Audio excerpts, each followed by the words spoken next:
提摩太前书第6章，凡在压下做奴仆的，应当亲尊崇自家的主人，免得上帝的名老挨到的教训本人诽谤。奴仆那有信基督的主人，唔好因为基督是主内的兄弟，就看强基督，反转爱更加散漫服侍。因为所服侍来得到利益的人，就是亲爱的信徒。你一定爱教导并劝化这道事情。那有人传培养的教训，唔通从爱到主耶稣基督健全的道理，然后爱到所传敬虔的教训，就是自高自大、轻莫知识。这种人好辩论，又好抗思念，结果就生出嫉妒、上涨、诽谤、疑腐，害基督坏心术、丧失真理的人言假无听。在基督的心眼中，敬虔不过是发财的门路天天。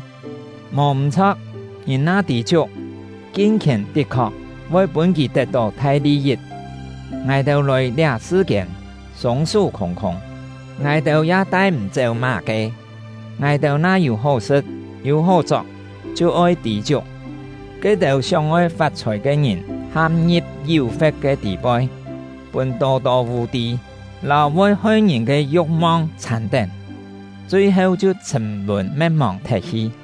贪财是万恶嘅经验，有的人因为贪爱钱财，就离开信仰嘅道路，自家受尽痛苦，伤害心灵。论到你俩属上帝嘅人，你爱善别俩道事，爱追求正义、敬虔、信心、爱心、忍耐、温柔，在信仰嘅比赛当中，你爱亲命嘅走，为自家赢到永远嘅生命。为到这个完成，你本上帝扶手，也在多多真人嘅面前，已经公开宣告这美好嘅信仰。其实，基督耶稣在彭修比拉多面前做证嘅事，是做美好嘅宣告。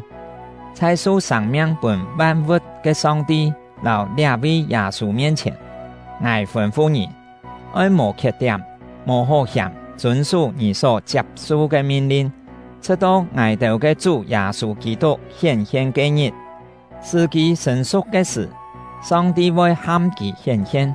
上帝是看得称颂、独一无二的主宰，万王的王，万主的主。唯有其是唔会死的，其是在人无办法接劝的讲地步，无人识见过其，也无人看得到其。愿尊贵老永远的权柄归本己，阿门。这道在今生富足的人，你爱谨记基督，唔好骄傲，唔好将希望放在无天错的钱财当中，反转爱依靠将万物丰丰富富赐本来就享受的上帝，爱吩咐基督行善，在好事上富足，甘心救济，乐意分享，安样做。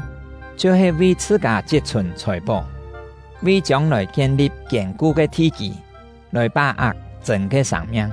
提摩太啊，你爱好好保守所托付你的，爱避免基督无敬虔的空谈，老所谓知识的争论。有的人老到自家已经有俩知识，结果啥迷失信仰的方向，愿上帝赐恩典本你道。